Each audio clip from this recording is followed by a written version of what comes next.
Hello, नमस्कार, आदाब, सत श्री अकाल और अस्सलाम वालेकुम। मैं हूं मोहम्मद अहमद काज़मी, लेकर आया हूं आपका पसंदीदा कार्यक्रम आपके रूबरू। भारत के इलेक्शन की कवरेज के बाद एक बार फिर कुछ गहराई से इजराइल फिलिस्तीन जंग को समझने का वक्त है। 8 महीने हो गए, 9वां महीना शुरू हो चुका। आज 248वां दिन है, यानी 250 दिन है, उनमें 2 दिन कम है। अब इजराइल से खबरें ये आ रही हैं कि जो जंग शुरू होने के फौरन बाद वॉर कैबिनेट बनी थी, यानी एक तरह से नेशनल गवर्नमेंट बनी थी, अपोजिशन के लोग भी उसमें शामिल हो गए थे, क्योंकि जंग की हालत में सभी पार्टियों को इकट्ठा हो जाना चाहिए। अब उसमें से दरार पड़नी शुरू हो गई। उसमें एक बहुत बड़ा नाम था बेनी गेंट्स, जो पहले डिफेंस मिनिस्टर भी रह चुके हैं और काफी अहम ओहदों पर रह चुके हैं। उन्होंने वॉर कैबिनेट से इस्तीफा दिया।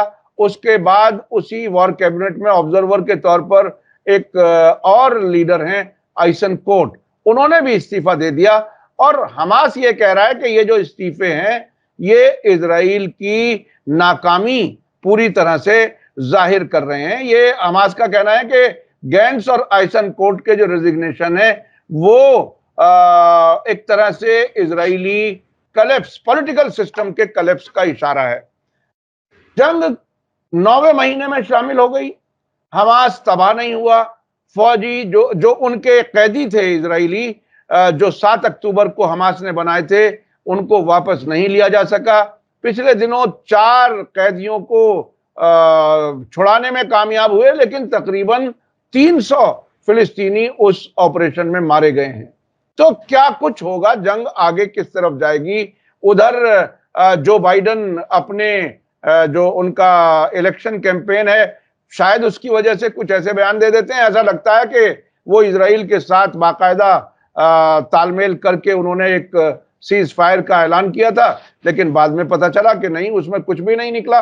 अमेरिकी प्रेसिडेंट कोई ऐलान करे ये कहकर के कि इजराइल ने ये अप्रूव किया है और उसके बाद खुद इजराइल उससे पीछे हट जाए, ये बिल्कुल नए किस्म का वर्ल्ड पॉलिटिक्स का सिनेरियो है। इस सब को समझने के लिए मेरे साथ खास मेहमान हैं, सीनियर जर्नलिस्ट जॉन दयाल साहब, जो कई मुल्कों में विदेशी पत्रकार के तौर पर काम कर चुके हैं, कई जंगें कवर कर चुके हैं, उस इलाके के कई सफर कर चुके हैं।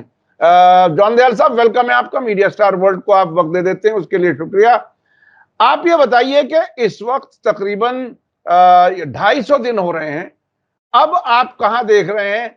एक तरफ तो इस्तीफों का सिलसिला शुरू हो गया, दूसरी तरफ वो कह रहे हैं कि हमास का कहना है कि अगर अमेरिकी फॉरेन मिनिस्टर आकर के ये समझते हो कि हम पर दबाव डाल करके कुछ मनवा लेंगे, ऐसा होने वाला नहीं है। आप इसे कैसे देख रहे हैं?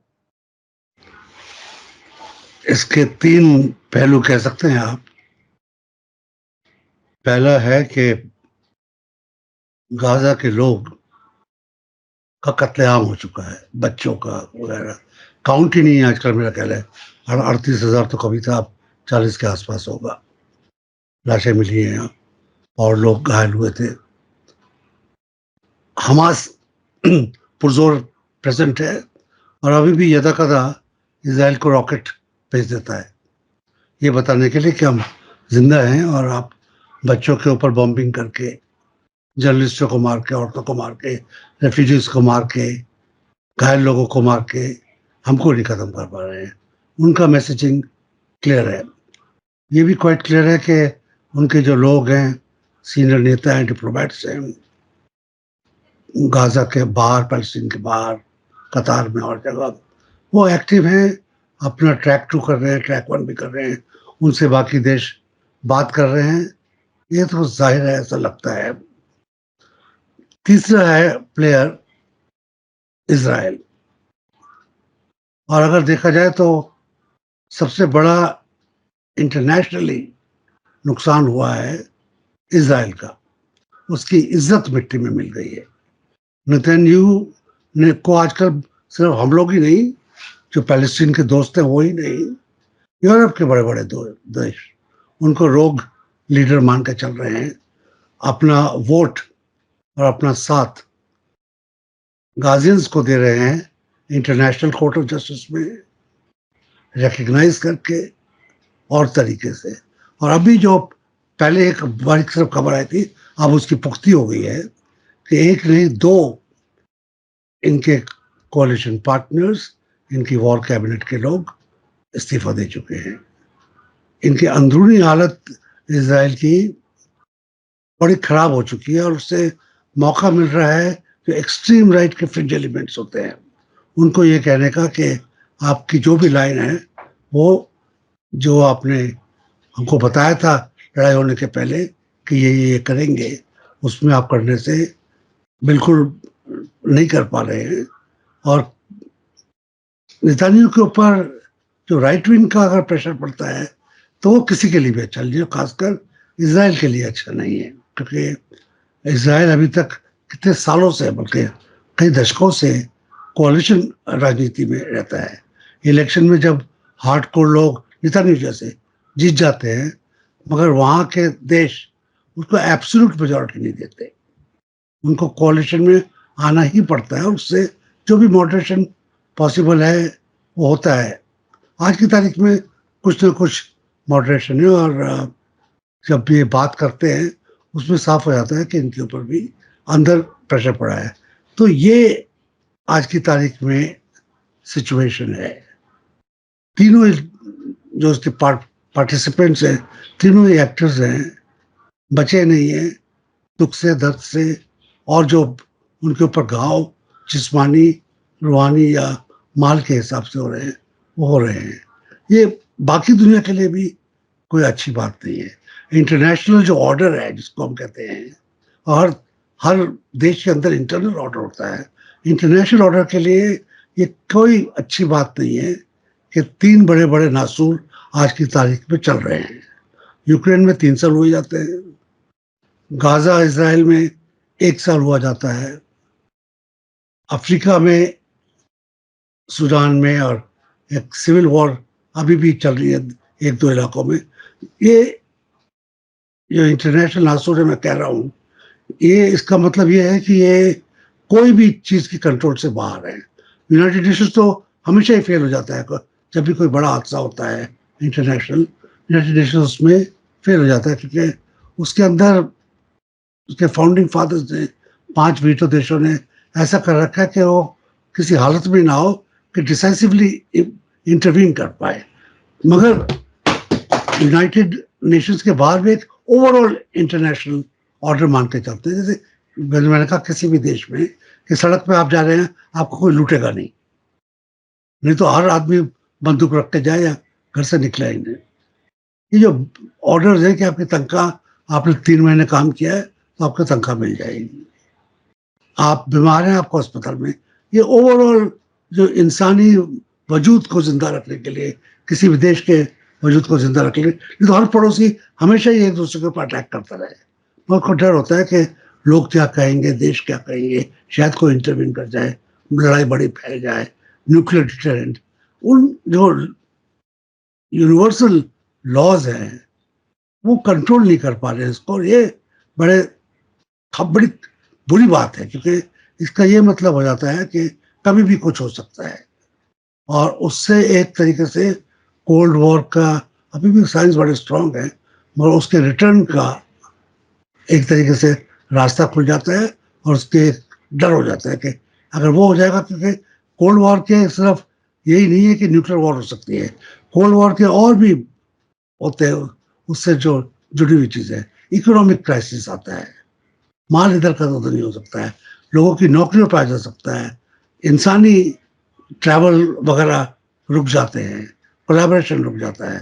तो अगर आप कोल्ड वॉर आएगी तो आप सोच सकते हैं कि US China, US Russia, US Europe, Europe China, gas, petrol, कितनी चीज़ों के ऊपर धमकी आती है। ये हम लोग को कैनेडी क्रुश्चेव के ज़माने में दोबारा एक तरीके से धमकी मिलती है, वो भी अच्छी बात नहीं है। मगर सबसे बड़ी जो बुरी बात है हमारे लिए भी, वो है कि इंसानी दुख और दर्द बढ़ जाता है। गाजा में जो हुआ है, जो यूक्रेन में नहीं हो रहा है, ये मास मर्डर है, पिंजरे में बंद करके आप गोली मार रहे हैं। गाजा तो छोटी सी जगह है, चारों तरफ से घिरी हुई जगह, एक तरफ समुद्र है, दूसरी तरफ आपके टैंक है, आप उनको चूहे की तरह या चूजों की तरह पिंजरे में बंद करके मार रहे हैं। ये तो एक बहुत बड़ा इंसानी प्रहार है पूरी दुनिया के दिल के ऊपर। वो कितना असर आ रहा है हमने देखा है। यूनिवर्सिटीज में सब लोग बाहर आ गए, अमेरिका को पुलिस और मिलिशिया बुलानी पड़ी यूनिवर्सिटीज के कंट्रोल करने के बाद। बावजूद उसके पॉपुलर सपोर्ट इसराइल के अगेंस्ट है और गाजा के साथ है। यही एक पॉजिटिव बात है, बाकी तो सब नेगेटिव बातें चल रही है आज की तारीख। अच्छा अच्छा, जो बाइडेन ने जो पिछले हफ्ते ये कहते हुए कि इजराइल की तरफ से अप्रूव्ड प्लान है उसका ऐलान किया था, और उसके साथ साथ उन्होंने दो तीन बातें कही थी जो मैं समझता हूं बहुत ही समझने वाली हैं। उन्होंने एक तो ये कहा था कि मैंने जो कुछ बताया है, हो सकता है इजराइल में मेरी इस बात को सही ना समझा जाए, उसकी मुखालिफत हो। वो हार्डलाइन जो एलिमेंट्स हैं सरकार में उनकी तरफ उनका इशारा था। लेकिन साथ साथ ये कहा कि देखिए, मैं एक ऐसे प्रेसिडेंट के तौर पर जो जंग के दौरान आपके यहाँ आया, ऐसे प्रेसिडेंट के तौर पर जो इजराइल के साथ खड़ा रहा, ऐसे प्रेसिडेंट के तौर पर जब ईरान ने हमला किया तो हमने फौजी तक भेजे। अब जो मैं कह रहा हूं, इसको मौके को हाथ से ना निकलने दो। ये लम्हा अगर हाथ से निकल गया तो फिर क्या होगा, ये बहुत सोच समझ के जवाब दो। यानी तकरीबन उनकी एक वार्निंग थी। लेकिन उसके बावजूद नेतन्याहू अपने उसी जिद पर डटे हुए हैं। और इधर अब इस्तीफों का नंबर आ गया। उससे पहले खबरें थी बहुत लोग इजराइल छोड़ करके जा रहे हैं।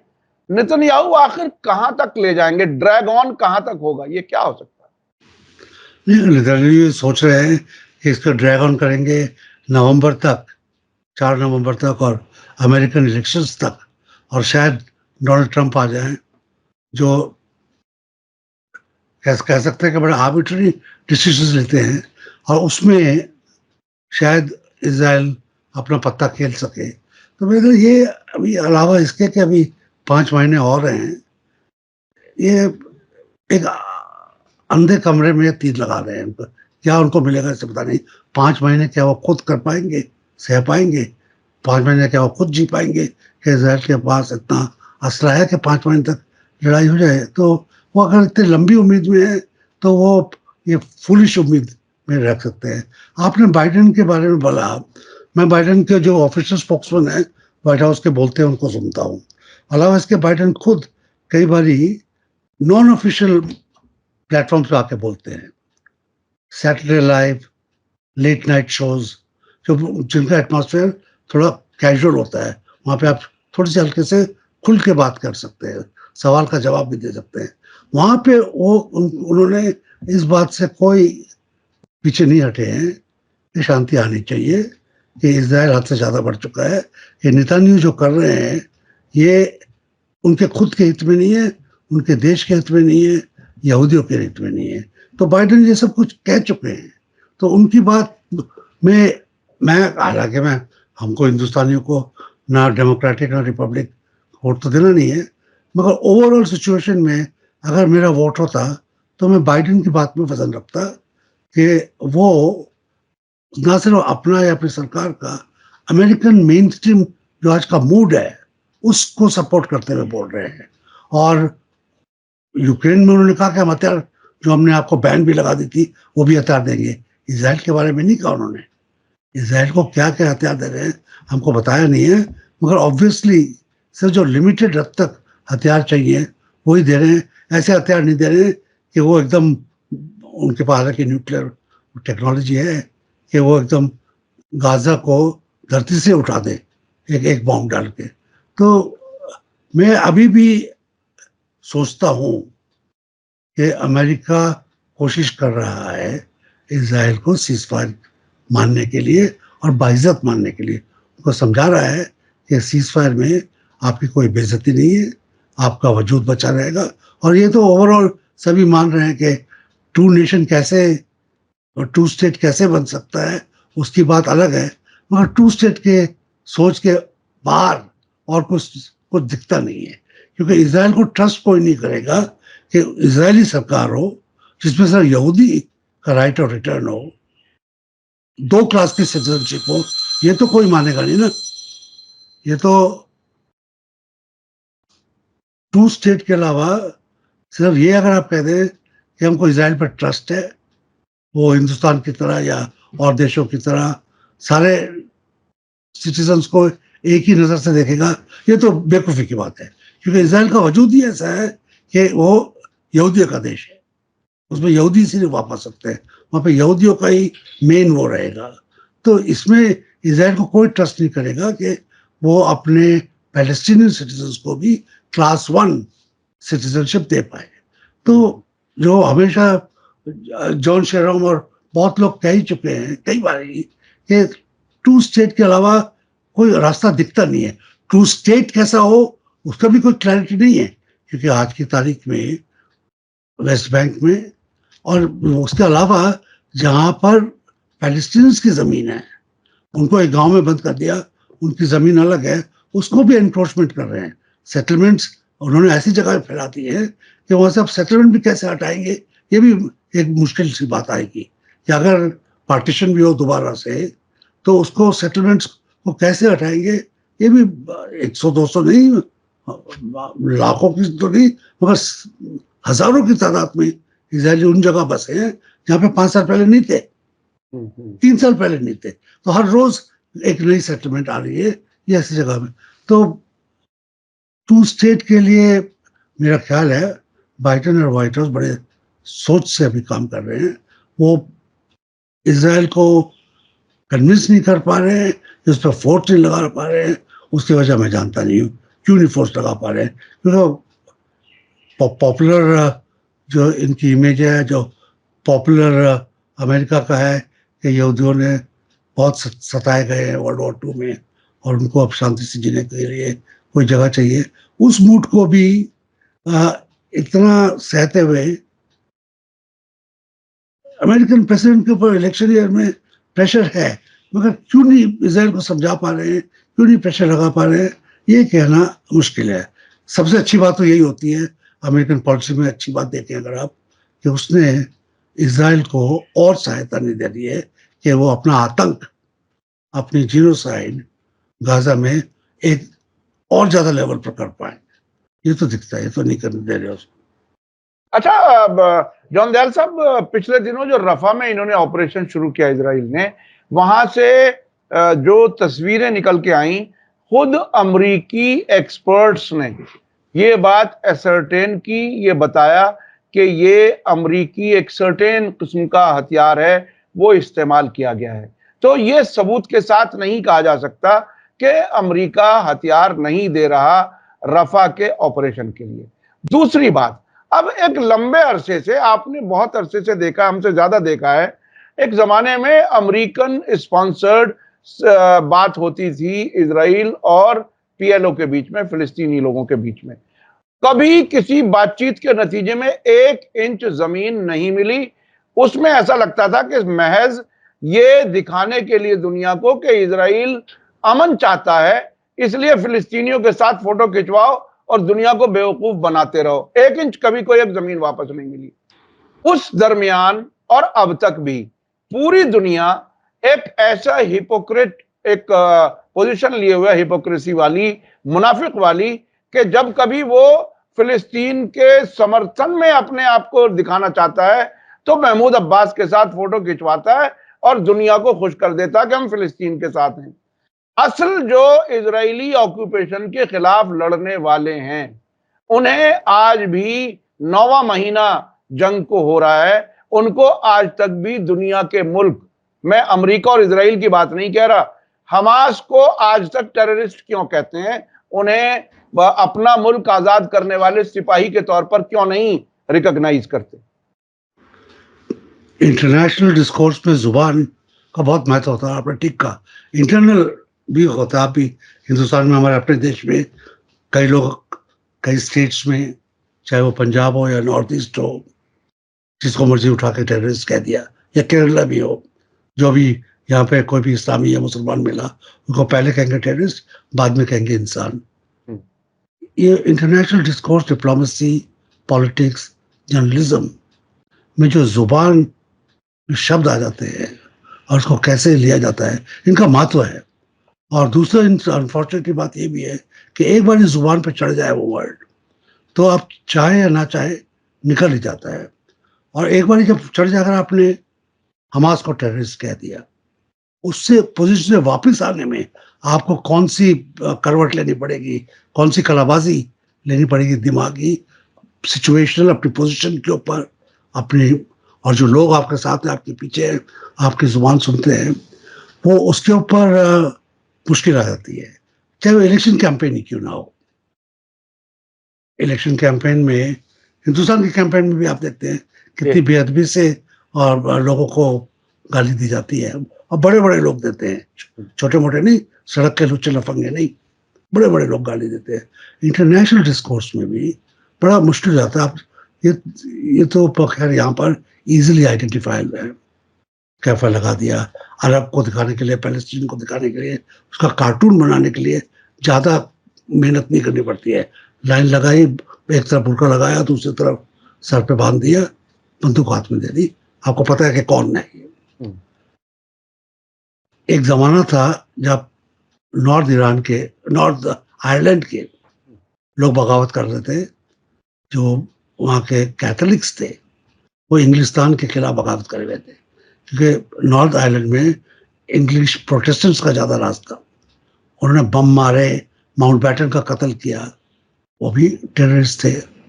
उसको वापस लाने में, अदर कहने में, उस बगावत को, उस खून खराबे को ट्रबल्स से ज़्यादा ऑफिशियल नहीं कर पाए। उसमें बहुत मेहनत लगनी पड़ी, और उसके लिए सरकार को, बीबीसी को, फॉरेन ऑफिस को, उस जमाने के प्राइम मिनिस्टर्स को बड़ी स्ट्रॉन्ग पॉलिटिकल विल लानी पड़ी। और उसमें ये भी था कि जो आयरिश थे, उनका भी, और वो पुराने बहुत लोग हैं, वो इंग्लिश से ज़्यादा पुरानी उनकी औकात है। तो जैसे जैसे पैलेस्टीनियंस की है, तो उनको इंग्लिस्तान में, छोटे से देश में, छोटी सी जगह में 40 साल लग गए उनको अपने बराबरी का दर्जा देने में, और ये बताने में कि हम माने या ना माने, उन दिनों ये हमारी मुखालफत कर रहे थे, बंदूक से कर रहे थे, मगर जो रीजन से कर रहे थे, हम उनको समझते हैं, उनकी कदर करते हैं, ये कहने पे मजबूर होना पड़ा। और आज की तारीख में सब लोग थोड़े से शांति है वहाँ पे। ये सिचुएशन सेंट्रल और वेस्ट एशिया में, और जो सेंट्रल उसका पोर्शन है, पैलेस्टीन, इजराइल, वहाँ पे लाने में टाइम लगेगा। खासकर जो इंग्लिश भाषा में, फ्रेंच का और ही दूसरी बात है, आप जानते हैं, फ्रांस में कई बार बड़ी बेवकूफ़ी हो जाती है, वो ब्लास्फेमी में सोचते सब यहूदियों को गाली दीजिए, बाकी सारों को गाली दीजिए, किसी ईसा मसीह को गाली दे दीजिए, प्रॉफिट को गाली दे दीजिए, हिंदुओं को गाली दे दीजिए, किसी को गाली दीजिए, वो ठीक है, मगर आप होलोकॉस्ट को कुछ मत कहिए। तो उनका ये एक रूल है, वहाँ पे भाषा के ऊपर बड़ी बात होती है। तो आप जो कह रहे हैं कि हमास को अभी ऑफिशियली तो यूनाइटेड नेशन ने तो उसको टेररिस्ट ऑर्गेनाइजेशन नहीं बोला है। हिंदुस्तान बड़े दुविधा में है, उसको टेररिस्ट बोलना भी मांगता है और नहीं भी बोल सकता। तो यहाँ पर बड़ा, यहाँ पे एक मिनट रुक के बता दूं कि हिंदुस्तानी फैक्ट्रीज का मार्क लगाए हुए कई बम हमास ने पत्रकारों को दिखाए हैं वहाँ पर, कि जो असला जा रहा है सिर्फ अमेरिका से नहीं, हिंदुस्तान से भी जा रहा है, जो हमारे लिए बड़ी शर्म की बात है। तो जो यहाँ से बात जो मैं कर था, इंटरनेशनल कोर्ट में, बाकी जगह जहाँ पे किस्सा आया है, हमास को किसी ने टेररिस्ट नहीं कहा है, उसको हमास ही बोला है टेररिस्ट। वो तो हुतू को नहीं बोलते आज की तारीख में। आज की तारीख में ऑफिशियल टेररिस्ट किसको बोलते हैं? लैटिन अमेरिका के ड्रग लॉर्ड्स के अलावा किसके खिलाफ ये वर्ड इस्तेमाल हो रहा है? सिविल वॉर वालों में तो बिल्कुल ही नहीं हो रहा है। हिंदुस्तान भी अपनी जुबान अब कंट्रोल करना सीख गया, उनको अंडरग्राउंड बोलता है वगैरह वगैरह, आसपास बोलता है। तो जो आप कह रहे हैं कि कब रिपोर्टर्स हमास को टेररिस्ट कहना बंद कर देंगे, तो आज नहीं तो कल तो करना ही पड़ेगा। और मगर उनको, उनके ऊपर क्या प्रेशर है कि जब भी हमास का जिक्र आए तो हमेशा उसको प्रीफेस करें टेररिस्ट ऑर्गेनाइजेशन, जैसे नॉर्थ कोरिया को करते हैं। नॉर्थ कोरिया को आपने उसका वर्ड ही एक ऐसा कर दिया कि जब जिक्र आता है नॉर्थ कोरिया तो इसका इमीडिएटली वर्ड हो जाता है कि वह डेस्पोटिक है, वहाँ पे डिक्टेटर है, वहाँ पे कोई लॉ ऑर्डर नहीं है, लोग भूखे मर रहे हैं। चाहे ये सच हो या ना हो, कौन जानता है, क्योंकि वहां पे रिपोर्टर जाके बता नहीं रहे, मगर आपने जो हवा खड़ा किया है, उसकी इमेज खड़ी की है, उसको give the dog a bad name and you might as well hang him, अंग्रेजी का एक फ्रेज है कि आप किसी भी कह दें कि ये पागल कुत्ता है, ये पागल भेड़िया है, ये पागल फॉक्स है, उसके बाद आपको छूट हो जाती है कि उसको गोली मार दो। अच्छा, तो ये अब आपका एक लंबा तजुर्बा है, वो जो एक किसी बहुत ही सीनियर किस्म के एक शख्स से मैं विदेश में बात कर रहा था, तो मैं एक बार अपनी हाँ कंप्लीट कर लूँ एक हाँ सेकंड हाँ के लिए। हाँ तो मैं हाँ, ये कहना मांग रहा था कि चाहे प्रो जूस, प्रो नेतन्याहू पत्रकार हैं, वो हमास को टेररिस्ट कह रहे हैं। मैं आपको कई बार कह चुका हूं, मैं अमेरिका का ऑल्टरनेट मीडिया बहुत अच्छी तरह पढ़ता हूं, और वो बहुत पॉपुलर मीडिया है। जैसे हमारे यहाँ हिंदुस्तान में यूट्यूबर्स करोड़ों में, आपका जो प्रोग्राम किसी भी टीवी स्टेशन से, रेडियो स्टेशन से ज्यादा पावरफुल है। तो ऐसे जो प्लेटफॉर्म्स हैं, वहां पर कोई नहीं हमास को टेररिस्ट कह रहा है, ये मैं बोल रहा हूँ। अच्छा, मैं ये जानना चाहता कि आपको एक लंबा तजुर्बा है। एक बार मैं किसी बहुत ही सीनियर सीईओ लेवल के विदेश में एक चैनल के बड़े आदमी से बात कर रहा था, तो उसने एक बात कही, मैं अपने दर्शकों को भी इसलिए बताऊं कि जब कभी कोई खबर आती है तो पहले ही खबर में वो जो प्रोपेगेंडा करने वाले लोग हैं या सर्टेन एक नजरिया कायम करने की कोशिश करते हैं, वो प्रीफेस और एडजेक्टिव के साथ खबर को अपने तरीके से चलाना शुरू कर देते हैं पहली खबर से ही। यानी वो एक नैरेटिव बनाते हैं, पहली खबर से नैरेटिव जो बन गया वो बन गया। उनका एक उसूल है प्रोपेगेंडा वालों का। लेकिन मैं दूसरी तरह से इसे एक चीज देखता हूं कि सच बोलने वालों को भी इतनी ही जिम्मेदारी है कि पहली खबर से ही सही खबर बताना शुरू कर दें। वो उसका काउंटर ये हो सकता है।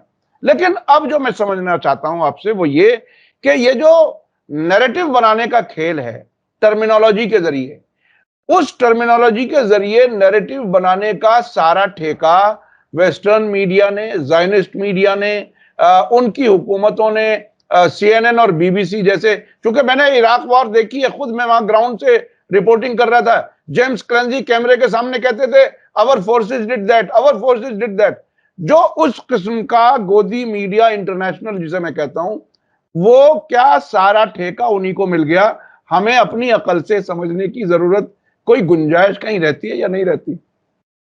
तो हम उनको गोदी मीडिया कहते हैं, और अब ये वर्ड इंटरनेशनली हो गया है। जी जी जी हिंदुस्तान इतना बड़ा देश है, यहाँ पे जैसे खिचड़ी, जंगल, जी ऐसे जो वर्ड्स होते हैं इंटरनेशनल बन जाते हैं 2 दिन में। तो गोदी मीडिया अब इंटरनेशनल बन चुका है। मगर उसी मीडिया के खिलाफ उन्हीं ने एक शब्द इजाद किया था, एम्बेडेड मीडिया। एम्बेडेड मीडिया का अर्थ ही हो जाता था कि आप एक वन साइडेड हो गए हैं। तो यहाँ पर ऑब्वियसली वेस्टर्न मीडिया को बहुत एडवांटेज है, पैसे का एडवांटेज है, मूवमेंट का एडवांटेज है। अब आज की तारीख में यूक्रेन में और यहाँ पर जो भी कैमरा है ज्यादातर वेस्टर्न कैमरा है, कोई आपको एशियन कैमरा, जापान भी नहीं ठीक से कवर कर रहा। कोई कवर कर रहा तो अमेरिका, बीबीसी, अल जजीरा, फ्रांस और रशिया टुडे। अच्छा, कुछ जो मुख्तलिफ मुल्कों के बीच में जो पॉलिटिकल अंडरस्टैंडिंग होती है, जिसे एलाइज लव कहते हैं, पार्टनर कहते हैं, दोस्त कहते हैं, अलग अलग तरीके से कहते हैं, क्या ये अमेरिका एंड कंपनी के जो पार्टनर या दोस्त या एलाइज हैं, उनके कान में ये समझा दिया जाता है कि जैसे हम दुनिया को दिखाएं वैसे ही अपने लोगों को दिखाना, आप अपना कैमरा मत भेजना? ऐसा कुछ कई बार हमने महसूस किया है कि हमारा मीडिया आज तक भी इतना बड़ा मुल्क होने के बावजूद दुनिया को अपनी आंख से नहीं देखना चाहता। काजमी साहब, आपने ये इंफॉर्मेशन और इंफॉर्मेशन का यूज जंग में, लड़ाई में, पॉलिटिकल कॉन्फ्लिक्ट्स में बहुत अहम सवाल है। और आपने ठीक ही कहा, ये डिस्कोर्स कौन सेट कर रहा है, भाषा कौन सेट कर रहा है। और आजकल आर्टिफिशियल इंटेलिजेंस के ज़माने में तो एक तरह से इंफॉर्मेशन में न्यूक्लियर एज आ गई है, एटॉमिक एज आ गई है। हिरोशिमा का बम इंफॉर्मेशन टेक्नोलॉजी पर फट चुका है। और वहाँ पे बहुत अहम आपने बात की, उसमें इंफॉर्मेशन टेक्नोलॉजी के लिए भी पैसा चाहिए, पूरा सैटेलाइट सिस्टम चाहिए, वाईफाई चाहिए। ऐसी बात तो नहीं है कि वाईफाई नहीं और बाकी चीजें काम करेगी, कोई काम नहीं करेगा। बत्ती नहीं है तो कोई चीज काम करेगी? नहीं करेगी। बैटरी लाइफ सिर्फ 6 घंटे है, तो 7वें घंटे में क्या होगा? तो टेक्नोलॉजी ने जो इंफॉर्मेशन वॉर है और इंफॉर्मेशन वॉर का रोल जो एक्चुअल वॉर में है वो बहुत बड़ा बढ़ा चुका है। मैं आपको एक किताब दिखाना मांगता हूँ, ये देखिए, आप देख पा रहे हैं क्या? जी हाँ, बिल्कुल बिल्कुल। हाँ, हाउ टू विन एंड क्या है, जरा थोड़ा सा इस तरफ कर लीजिए हल्का सा। इस पे लिखा दूसरा- है how to win an information war. जी जी जी, बिल्कुल बिल्कुल। हाँ ये कितना बड़ा इसमें है, the propagandist who have outwitted Hitler. हम्म। और इसका जो इसी आदमी ने एक और किताब लिखी थी इससे पहले, उसका राइटर का टाइटल नाम था और बता दीजिए, राइटर का नाम बता दीजिए। पीटर पोमेरेंट्सेव। हम्म पीटर पोमेरेंट्सेव हम्म, जी जी। फेबर ने पब्लिश की है। उसकी एक दूसरी किताब थी nothing is true and everything is possible. Information war में सच्चाई, कैमरा आपने और आपने चलाया भी और देखा भी है और दूसरों को चलाते भी देखा है। जो कैमरा पॉइंट कर रहा है वही सच्चाई है। उसके पीछे क्या हो रहा है, कैमरामैन के पीछे क्या हो रहा है, उसको कोई कौन देखेगा जब तक जी। कैमरा मुड़े ना तो। तो कैमरा आपको दिखा रहा है कि रिपोर्टर पानी में है, मगर जब सच्चाई ये है कि रिपोर्टर सिर्फ जहां पे पानी है वहीं गया और सूखे, पूरा देश सूखा था, एक छोटा सा गड्ढा पानी में था, उसमें घुस के कह रहा है कि सैलाब आया हुआ है। जी जी जी। ये बहुत इंपॉर्टेंट बात है। और उसमें ऑल्टरनेट मीडिया के अलावा दूसरे जो लोग हैं वो नहीं जा पा रहे हैं।